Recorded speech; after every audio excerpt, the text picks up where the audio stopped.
Assalamu alaikum, chers frères et sœurs. Le concept du Mahdi est profondément enraciné dans la tradition islamique, où il est souvent décrit comme un guide et un rénovateur qui apparaîtra à la fin des temps pour rétablir la justice et la paix dans le monde.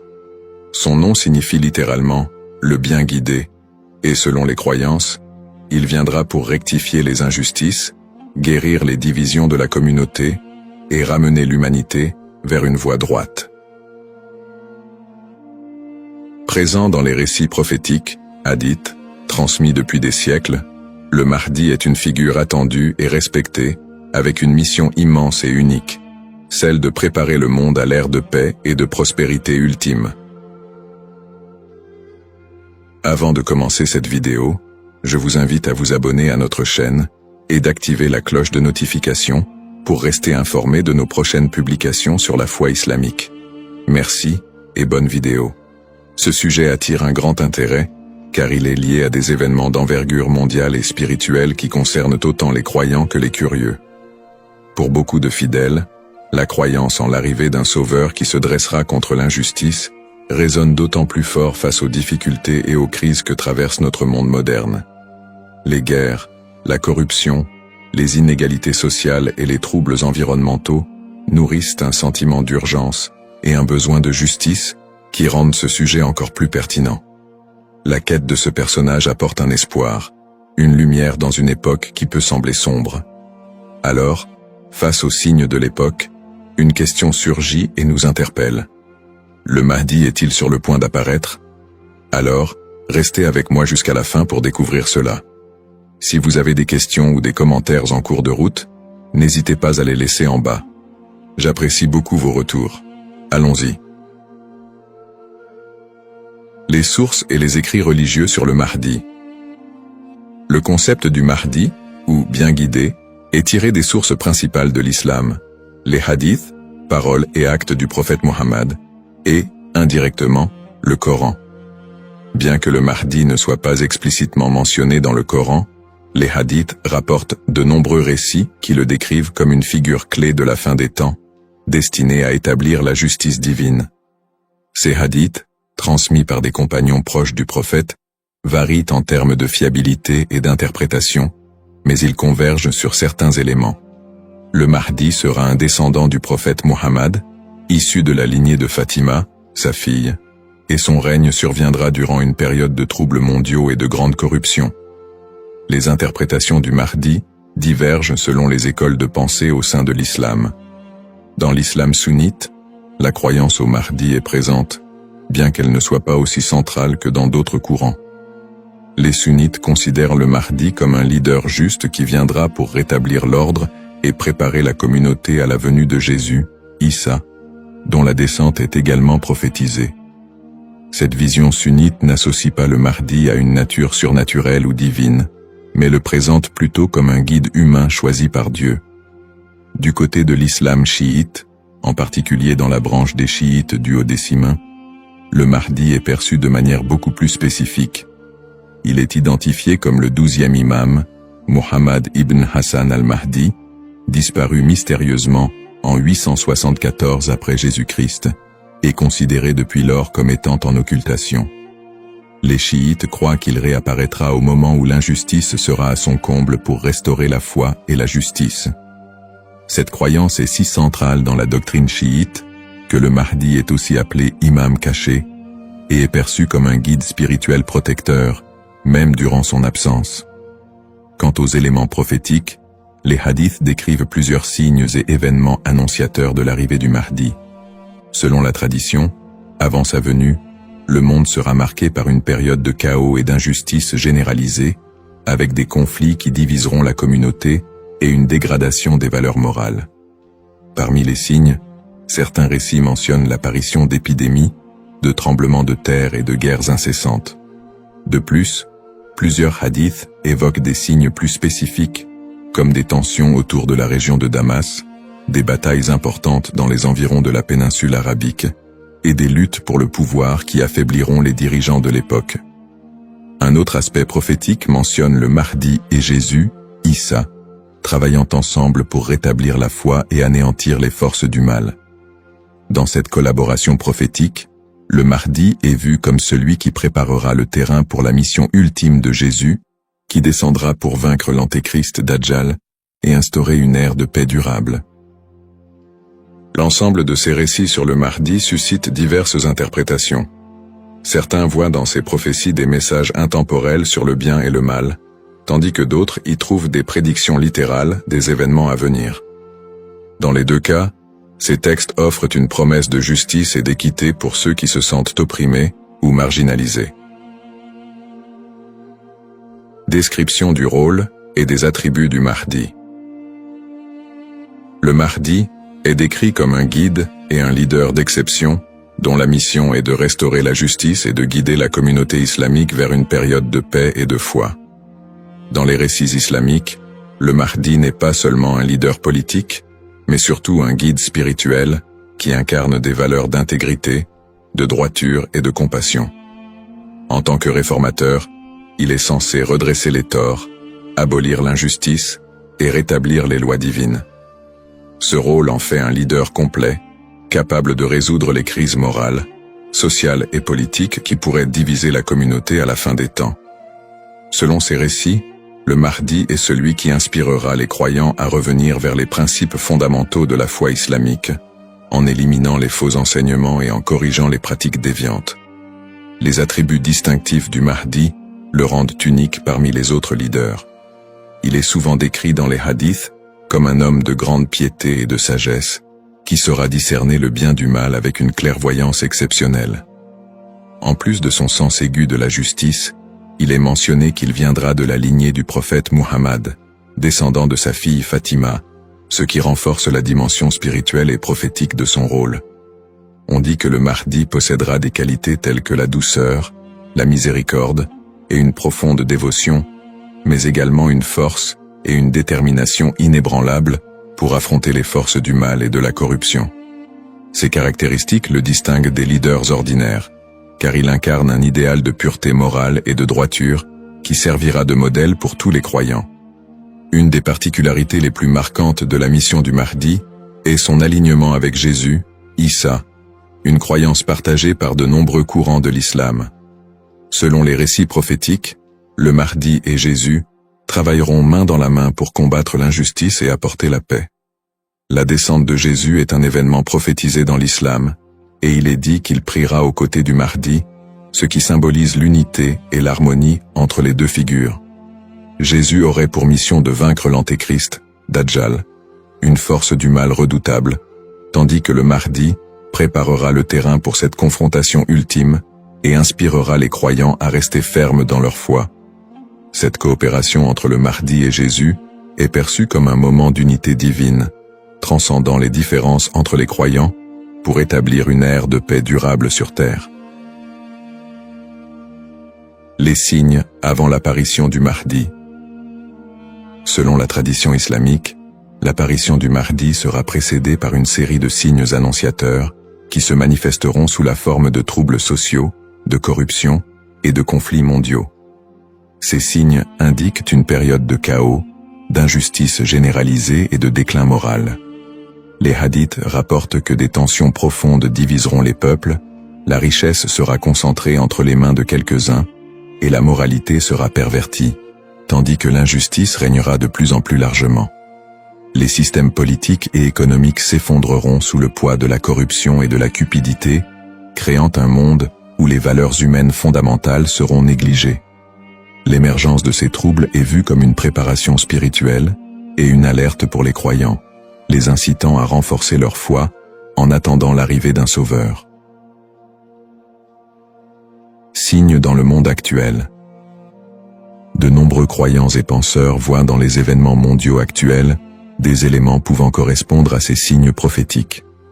Les crises économiques et financières, les inégalités sociales grandissantes, les conflits armés qui se multiplient, les crises humanitaires et les catastrophes naturelles sont perçues par certains comme des indicateurs de l'approche de cette période de désordre. Par exemple, les conflits au Moyen-Orient, les guerres civiles, la montée des extrémismes, les catastrophes environnementales et les pandémies récentes sont souvent interprétés comme des manifestations de ce déclin prophétisé. Pour les croyants, Ces phénomènes rappellent les hadiths, qui annoncent des temps d'épreuve avant l'apparition du Mahdi, et renforcent le besoin d'espérer en une figure qui viendrait redresser la situation. Bien que les interprétations varient, l'accélération et la globalisation des crises dans notre monde actuel suscitent des questionnements et poussent certains à envisager l'imminence de l'apparition du Mahdi. Analyse des petits signes et grands signes. Les récits prophétiques distinguent généralement entre les petits signes et les grands signes annonciateurs de la venue du Mahdi. Les petits signes sont des événements ou des tendances qui marquent le début de la fin des temps et se produisent souvent progressivement, tandis que les grands signes sont des événements majeurs et exceptionnels qui précèdent directement l'apparition du Mahdi et de la fin des temps.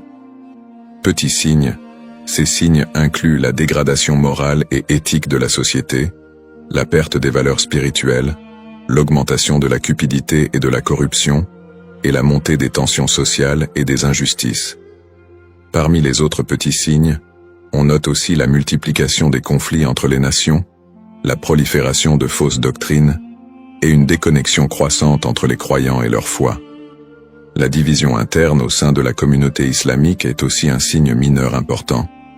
On dit que des factions et des dissensions émergeront, fragilisant l'unité des croyants.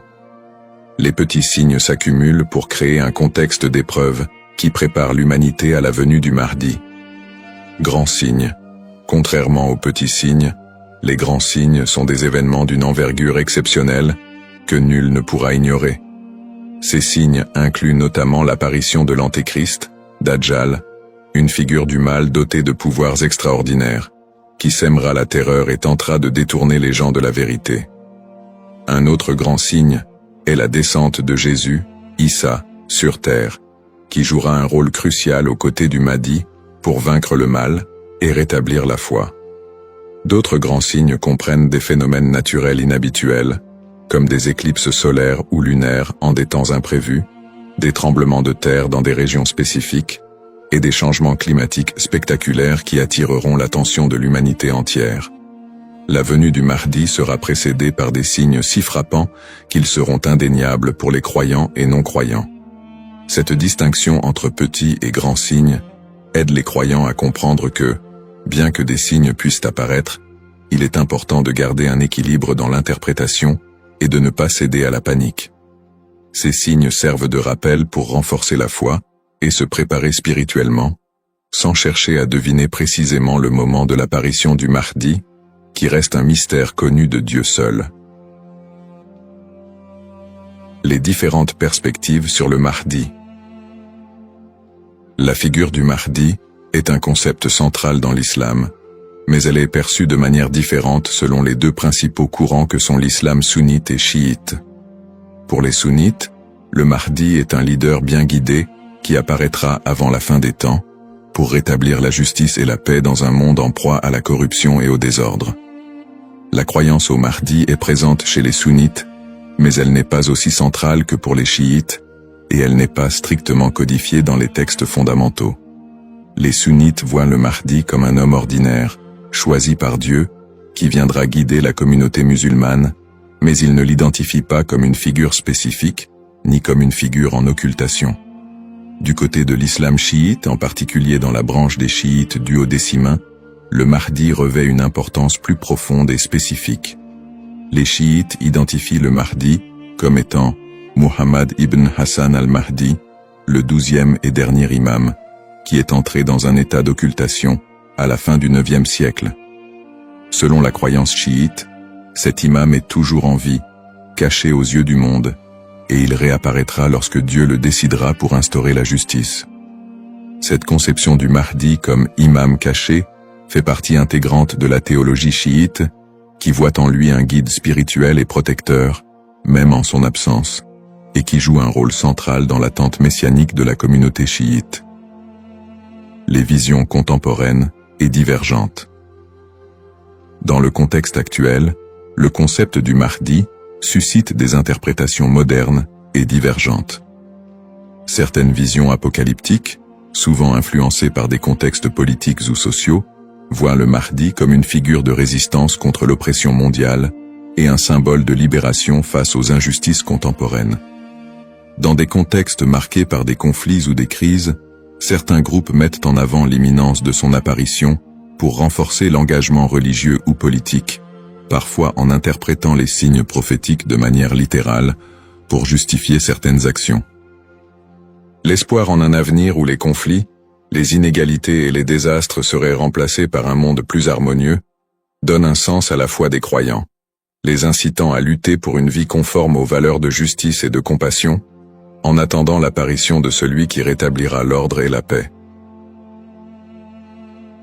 Les risques de la surinterprétation et des faux messies. L'attente de l'apparition du Mahdi, figure de justice et de paix, est une croyance profondément ancrée dans la foi musulmane.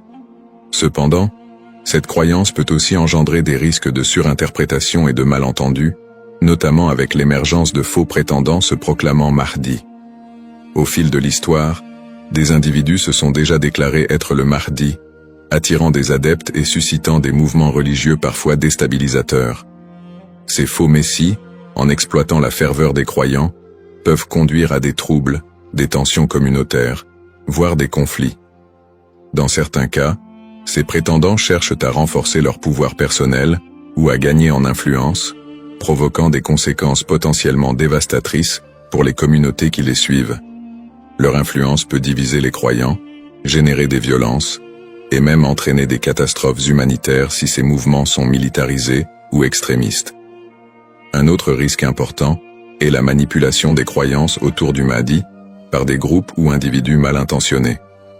Certains mouvements exploitent cette croyance pour recruter des fidèles ou justifier leurs actions, en interprétant les signes prophétiques de manière alarmiste ou sensationnaliste.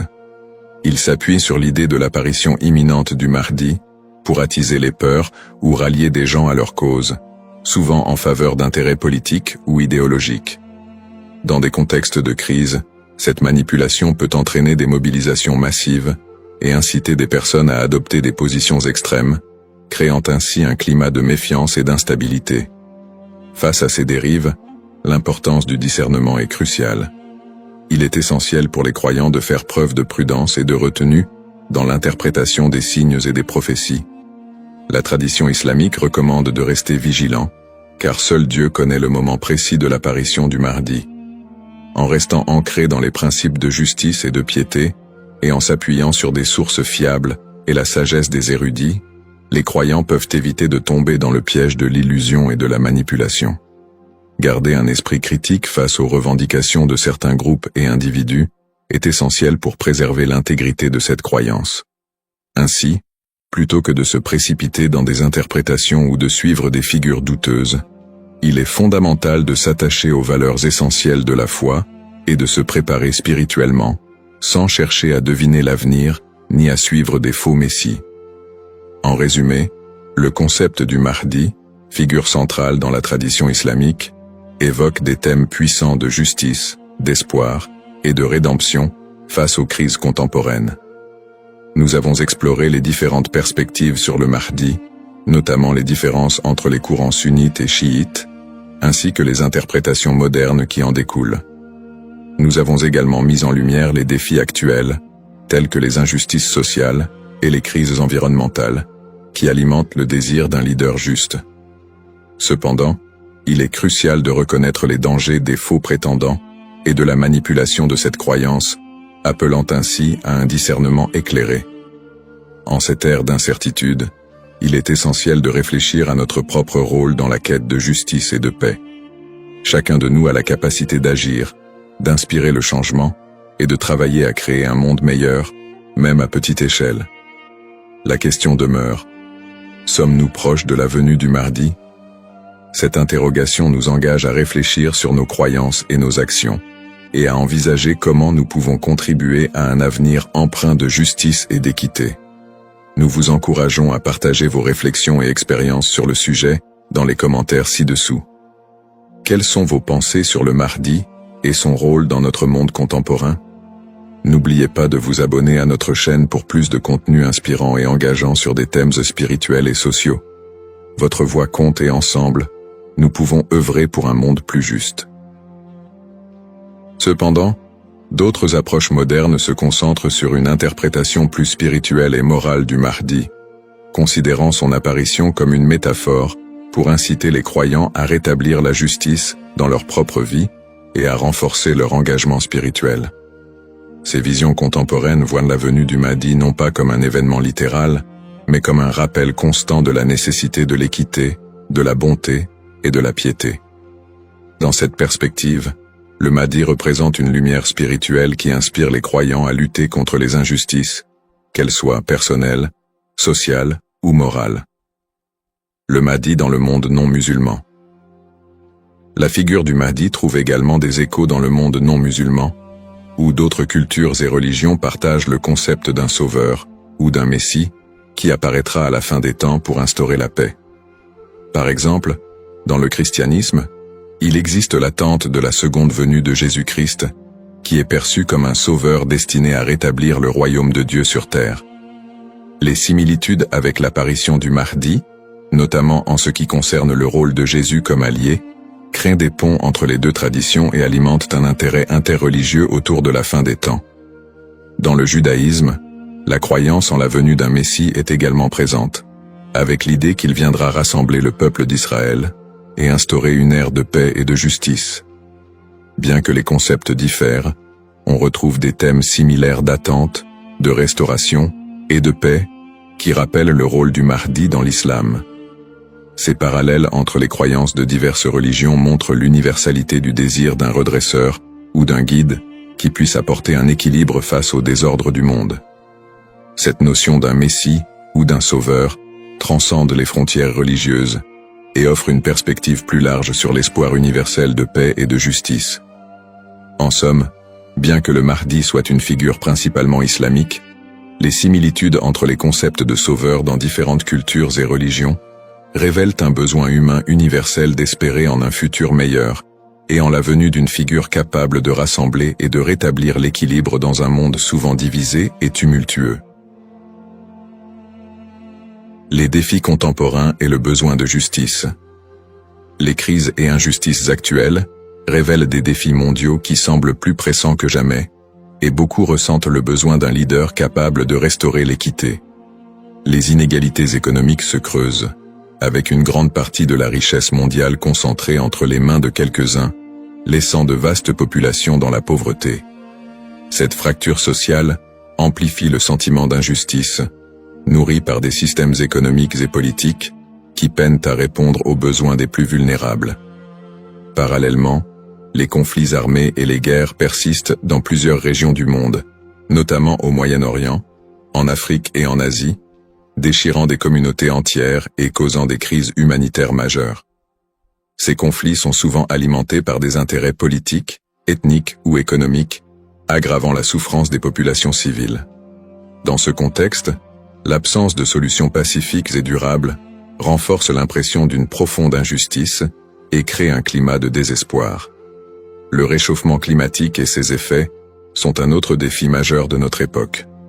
Les catastrophes naturelles, de plus en plus fréquentes et destructrices, frappent souvent les populations les plus défavorisées, mettant en évidence l'injustice écologique à l'échelle mondiale. La déforestation, la pollution et l'exploitation des ressources naturelles entraînent des conséquences irréversibles pour la planète, affectant les générations présentes et futures.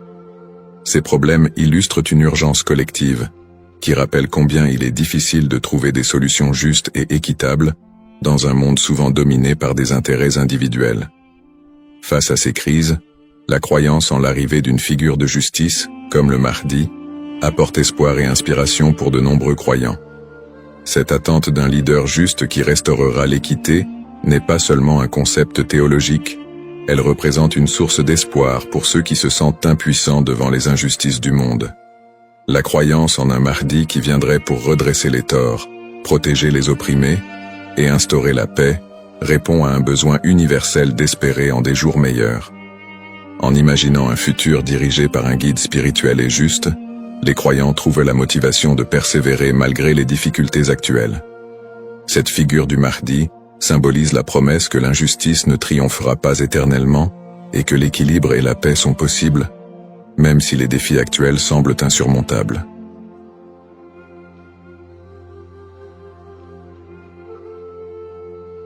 Bismillahir-Rahmanir-Rahim. Au nom d'Allah, le tout miséricordieux, le très miséricordieux.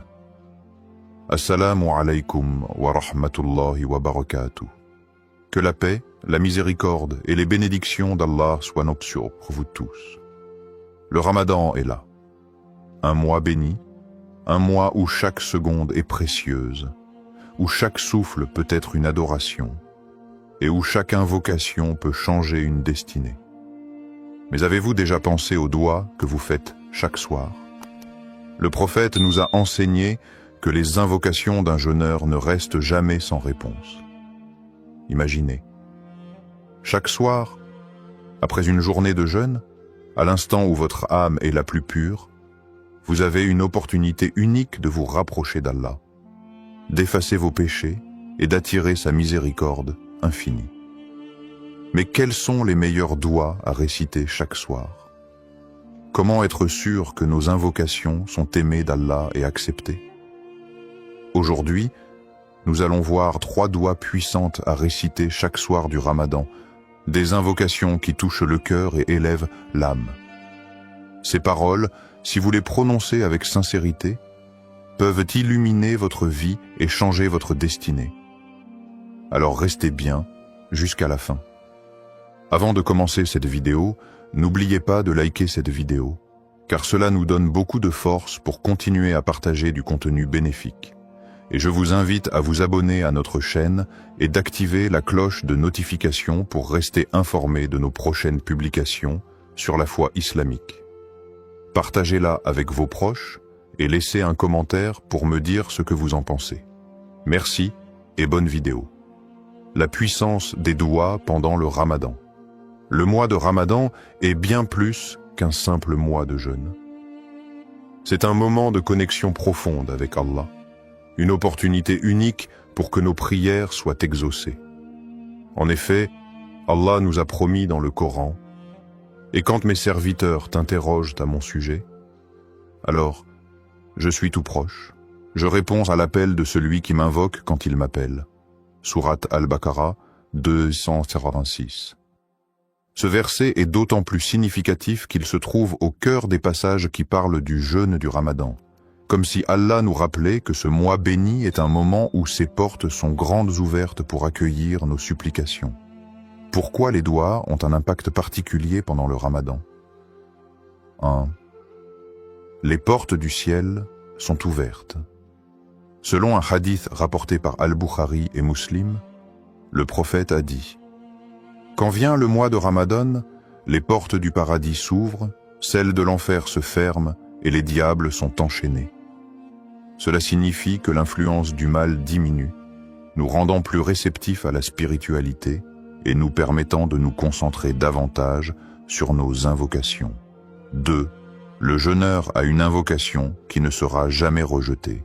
Le prophète a dit « 3 invocations ne sont pas rejetées. L'invocation du jeûneur au moment de la rupture du jeûne, celle de l'opprimé et celle du voyageur. » Tirmidhi 35-98. Ainsi, chaque soir, juste avant de rompre le jeûne, nous avons un moment privilégié où nos supplications montent directement vers Allah.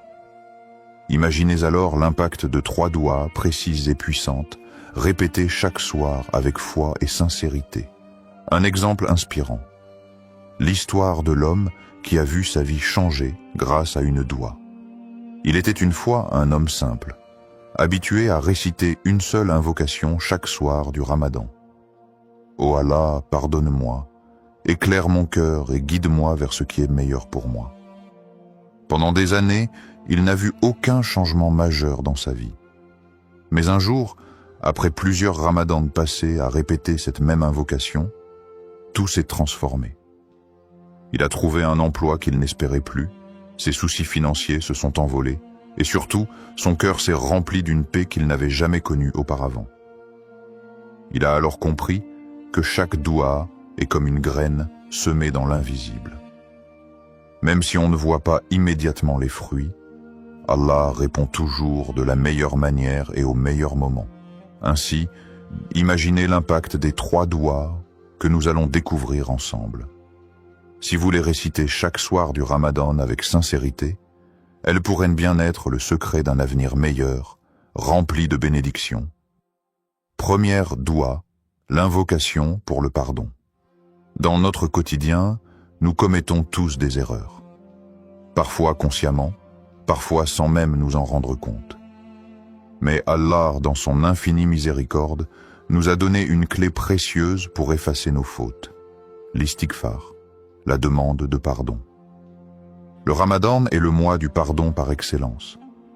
C'est une période où Allah ouvre grandes ses portes de miséricorde et efface les péchés de ceux qui reviennent sincèrement à lui. Le prophète a dit « Celui qui jeûne le Ramadan avec foi et en recherchant la récompense d'Allah verra ses péchés passer pardonnés. » Al-Bukhari, Muslim. Tout miséricordieux, le très miséricordieux. Assalamu alaikum wa rahmatullahi wa barakatuh. Que la paix, la miséricorde et les bénédictions d'Allah soient sur vous tous. Le Ramadan est là, un mois béni, un mois où chaque seconde est précieuse, où chaque souffle peut être une adoration et où chaque invocation peut changer une destinée. Mais avez-vous déjà pensé aux doigts que vous faites chaque soir? Le prophète nous a enseigné que les invocations d'un jeûneur ne restent jamais sans réponse. Imaginez, chaque soir, après une journée de jeûne, à l'instant où votre âme est la plus pure, vous avez une opportunité unique de vous rapprocher d'Allah, d'effacer vos péchés et d'attirer sa miséricorde infinie. Mais quels sont les meilleurs doigts à réciter chaque soir? Comment être sûr que nos invocations sont aimées d'Allah et acceptées? Aujourd'hui, nous allons voir 3 doigts puissantes à réciter chaque soir du Ramadan, des invocations qui touchent le cœur et élèvent en l'âme. Ces paroles, si vous les prononcez avec sincérité, peuvent illuminer votre vie et changer votre destinée. Alors restez bien jusqu'à la fin. Avant de commencer cette vidéo, n'oubliez pas de liker cette vidéo, car cela nous donne beaucoup de force pour continuer à partager du contenu bénéfique. Et je vous invite à vous abonner à notre chaîne et d'activer la cloche de notification pour rester informé de nos prochaines publications sur la foi islamique. Partagez-la avec vos proches et laissez un commentaire pour me dire ce que vous en pensez. Merci et bonne vidéo, la puissance des doigts pendant le Ramadan. Le mois de Ramadan est bien plus qu'un simple mois de jeûne. C'est un moment de connexion profonde avec Allah, une opportunité unique pour que nos prières soient exaucées. En effet, Allah nous a promis dans le Coran « Et quand mes serviteurs t'interrogent à mon sujet, alors je suis tout proche. Je réponds à l'appel de celui qui m'invoque quand il m'appelle. » Sourate Al-Baqarah 2:186. Ce verset est d'autant plus significatif qu'il se trouve au cœur des passages qui parlent du jeûne du Ramadan. Comme si Allah nous rappelait que ce mois béni est un moment où ses portes sont grandes ouvertes pour accueillir nos supplications. Pourquoi les doigts ont un impact particulier pendant le Ramadan? 1. Les portes du ciel sont ouvertes. Selon un hadith rapporté par Al-Bukhari et Muslim, le prophète a dit « Quand vient le mois de Ramadan, les portes du paradis s'ouvrent, celles de l'enfer se ferment et les diables sont enchaînés. » Cela signifie que l'influence du mal diminue, nous rendant plus réceptifs à la spiritualité et nous permettant de nous concentrer davantage sur nos invocations. 2. Le jeûneur a une invocation qui ne sera jamais rejetée. Le prophète a dit « 3 invocations ne sont pas rejetées. L'invocation du jeûneur au moment de la rupture du jeûne, celle de l'opprimé et celle du voyageur. » Tirmidhi 35-88. Ainsi, chaque soir, juste avant de rompre le jeûne, nous avons un moment privilégié où nos supplications montent directement vers Allah. Imaginez alors l'impact de 3 doigts précises et puissantes, répétées chaque soir avec foi et sincérité. Un exemple inspirant. L'histoire de l'homme qui a vu sa vie changer grâce à une doua. Il était une fois un homme simple, habitué à réciter une seule invocation chaque soir du Ramadan. Ô Allah, pardonne-moi, éclaire mon cœur et guide-moi vers ce qui est meilleur pour moi. Pendant des années, il n'a vu aucun changement majeur dans sa vie. Mais un jour, après plusieurs ramadans passés à répéter cette même invocation, tout s'est transformé.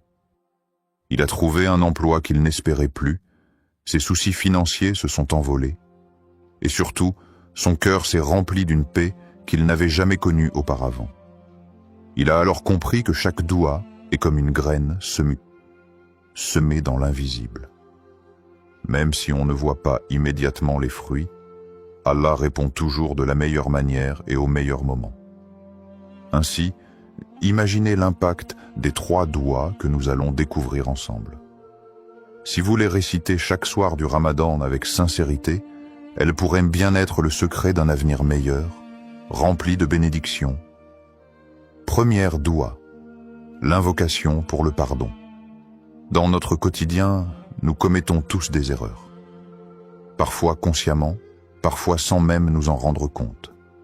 Mais Allah, dans son infinie miséricorde, nous a donné une clé précieuse pour effacer nos fautes. L'istighfar, la demande de pardon.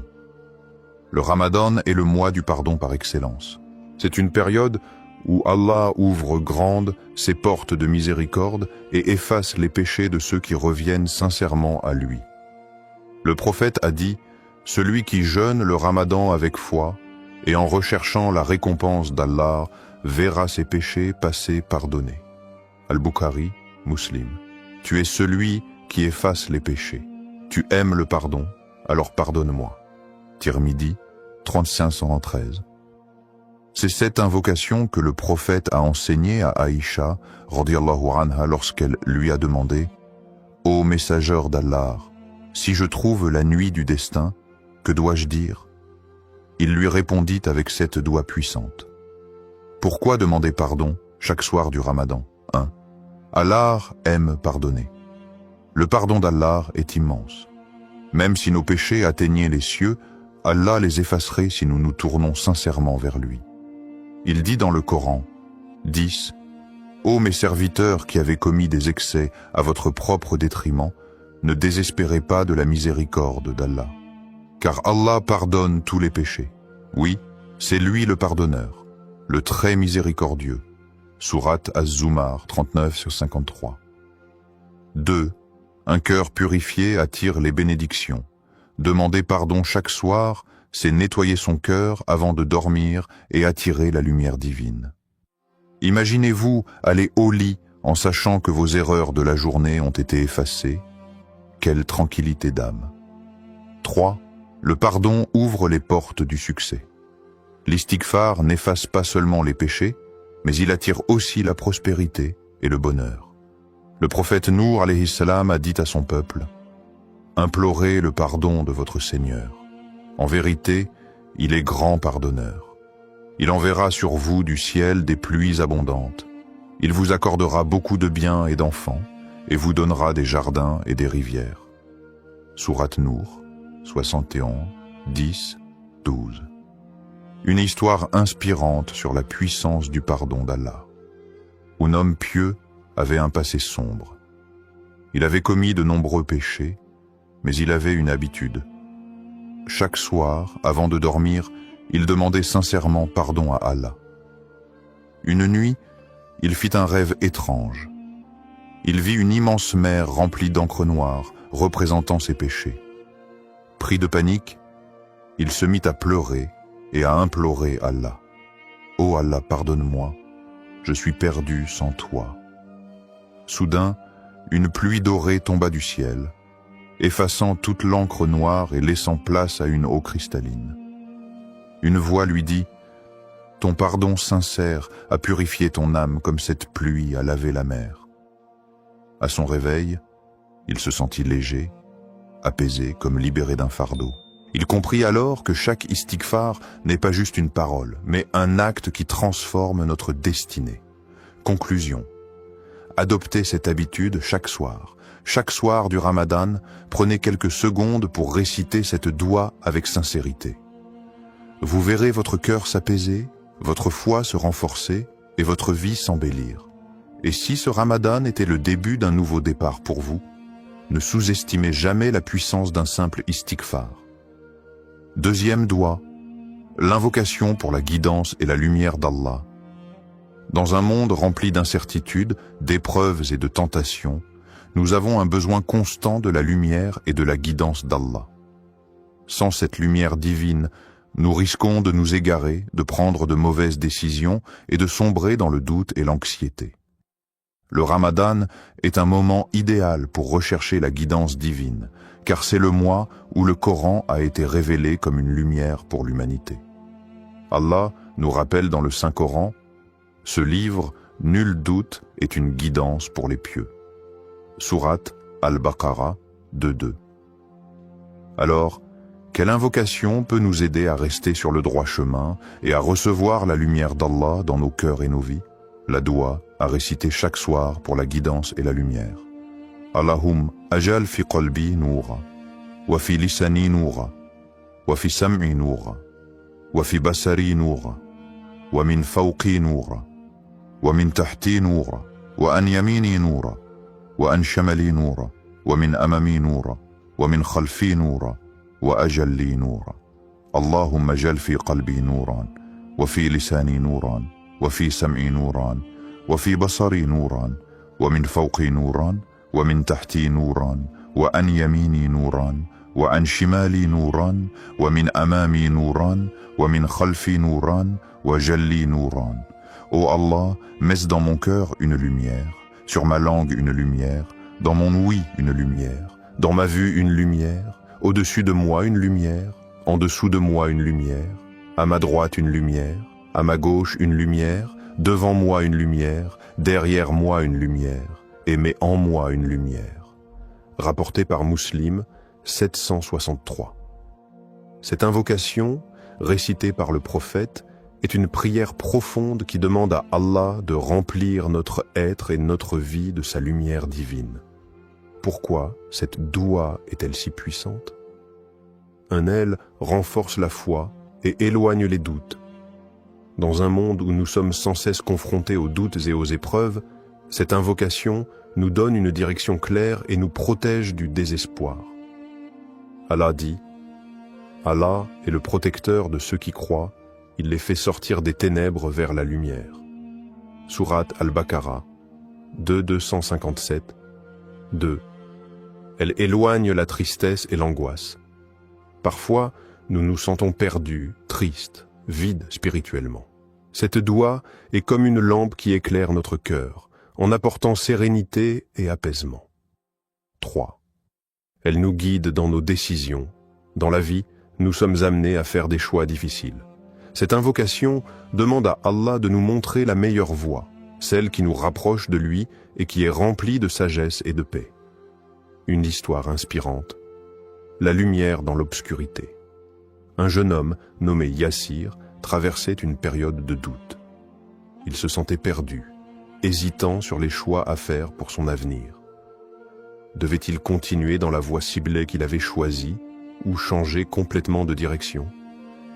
Une nuit, en pleine prière, il se rappela cette invocation qu'il avait entendue dans un sermon. Il la récita avec une sincérité profonde, demandant à Allah de lui montrer la lumière. Les jours suivants, des signes ont commencé à apparaître, des opportunités inattendues, des rencontres inspirantes, une paix intérieure qu'il n'avait pas ressentie depuis longtemps. Il comprit que cette doua avait dissipé ses doutes et illuminé son cœur. Adoptez cette habitude, chaque soir. Imaginez-vous répéter cette invocation chaque soir du Ramadan. Quelle lumière pourrait envahir votre cœur?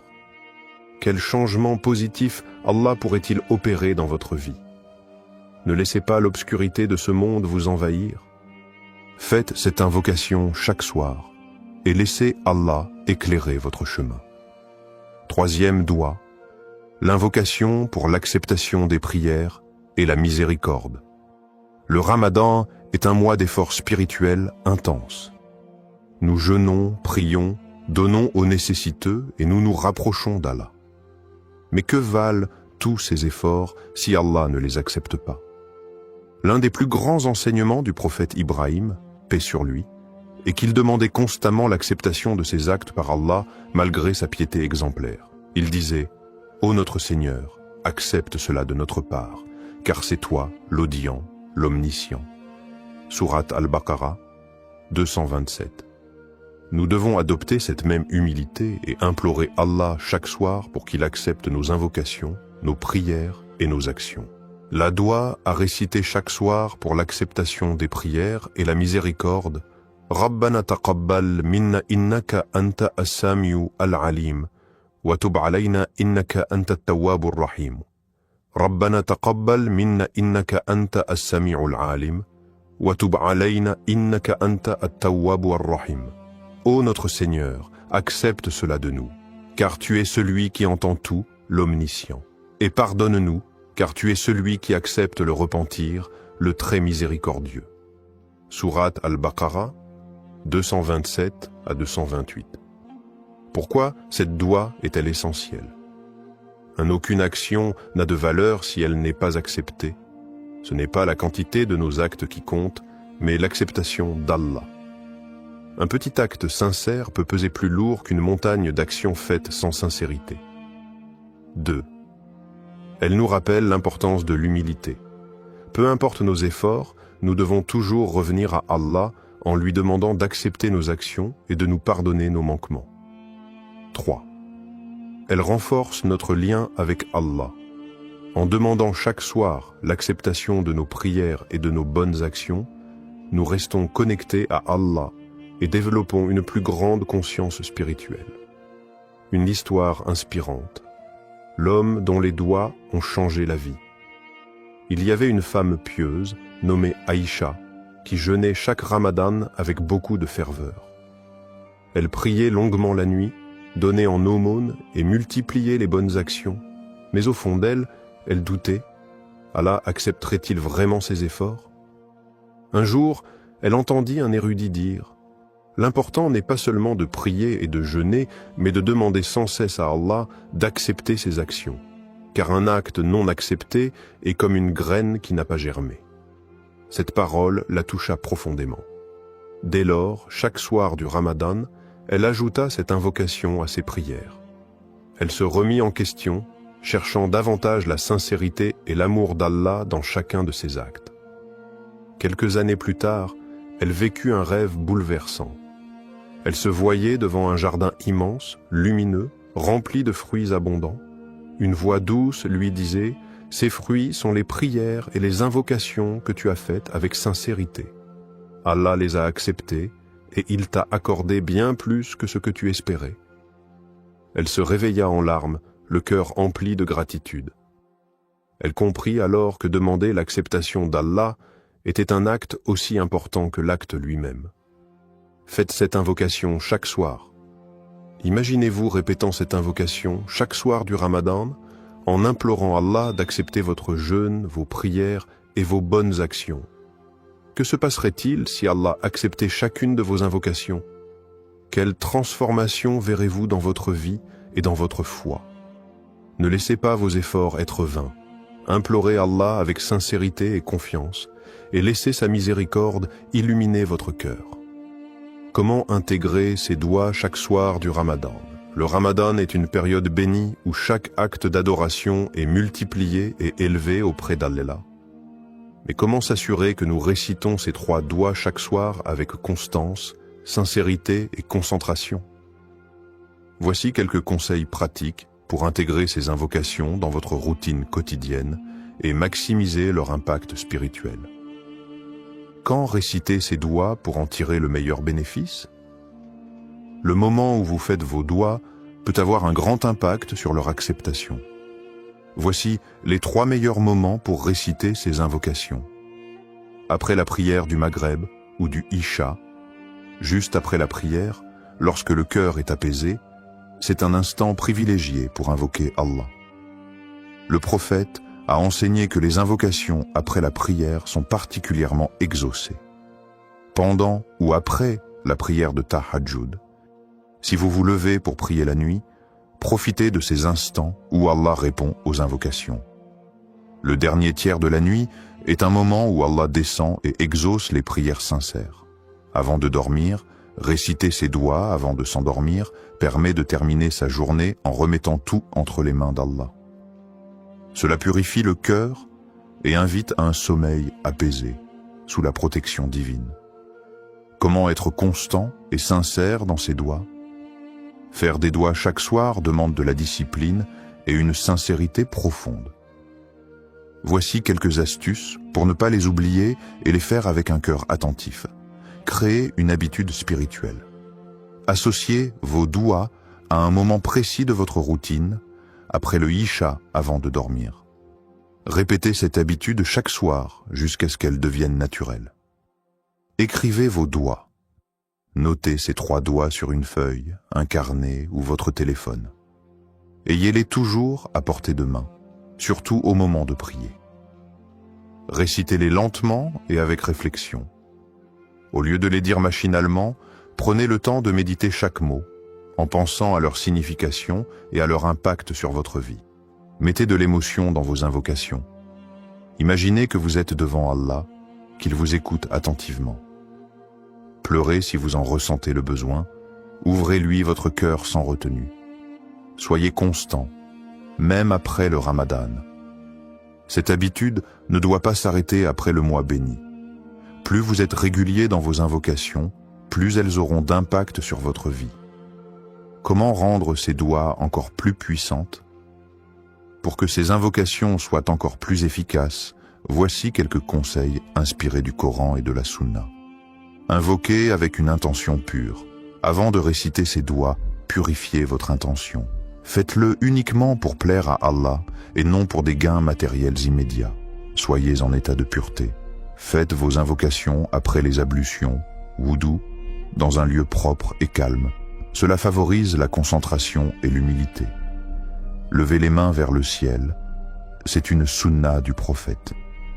Lorsque vous invoquez Allah avec les paumes tournées vers le ciel, c'est un geste d'humilité et de soumission. Prononcez les noms d'Allah avant de commencer. Dire « Ya Rahman, Ya Rahim » au miséricordieux, au très miséricordieux ou Ya Allah aide à renforcer votre connexion spirituelle avant de réciter votre doigt. Ayez une foi inébranlable. Lorsque vous faites une invocation, croyez fermement qu'Allah va y répondre. Le prophète a dit « Invoquez Allah en étant certain qu'il exaucera votre demande » rapporté par At-Tirmidhi. Multipliez les bonnes actions. Un cœur pur et des actions sincères rendent les doigts encore plus puissantes. Faites du bien autour de vous, donnez en aumône et évitez les péchés pour que vos invocations soient acceptées plus facilement. Imaginez le pouvoir de ces doigts dans votre vie. Et si, chaque soir du Ramadan, vous faisiez ces invocations avec sincérité? Et si, grâce à ces doigts, Allah purifiait votre cœur, acceptait vos efforts et transformait votre destinée? Le Ramadan passe vite. Ne manquez pas ces moments précieux où le ciel est ouvert et où Allah attend vos invocations. Commencez dès ce soir. Levez les mains, récitez ces 3 doigts et laissez Allah illuminer votre chemin. Conclusion inspirante. Ne sous-estimez jamais la puissance des doigts. Tout au long du Ramadan, chaque instant est une opportunité d'élévation spirituelle et chaque invocation est une porte ouverte vers la miséricorde divine. Ne sous-estimez jamais la puissance des doigts. Elles peuvent changer votre destin, purifier votre âme et rapprocher votre cœur d'Allah. Le prophète a dit « L'invocation est l'essence même de l'adoration », rapporté par At-Tirmidhi. Cela signifie que chaque parole que vous adressez à Allah est entendue. Chaque supplication est précieuse. Et chaque sincérité dans vos invocations est une lumière ajoutée à votre cœur. Faites de ces doigts votre arme spirituelle. Imaginez un instant, si chaque soir du Ramadan, vous leviez les mains avec sincérité. Si vous demandiez pardon à Allah, imploriez sa guidance et suppliez qu'il accepte vos efforts. Comment votre vie pourrait-elle changer? Allah écoute chaque invocation sincère, et même si la réponse ne vient pas immédiatement, elle vient toujours au moment parfait. Chaque doigt prononcé avec conviction trace un chemin vers la lumière. Commencez dès ce soir. Prenez 5 minutes après votre prière pour réciter ces 3 doigts. Demandez avec le cœur et avec une foi inébranlable. Faites confiance à Allah. Il sait ce qui est le meilleur pour vous. Le prophète a dit « Allah est généreux et il est gêné de renvoyer les mains de son serviteur vides lorsqu'il l'invoque. » Rapporté par Abu Daoud, At-Tirmidhi. Alors n'ayez pas peur de demander. Peu importe vos épreuves, vos faiblesses ou vos doutes, Allah est là, il écoute et il aime ceux qui l'invoquent. Faites ces doigts chaque soir du Ramadan et laissez Allah illuminer votre vie. Twinkle, twinkle, little star.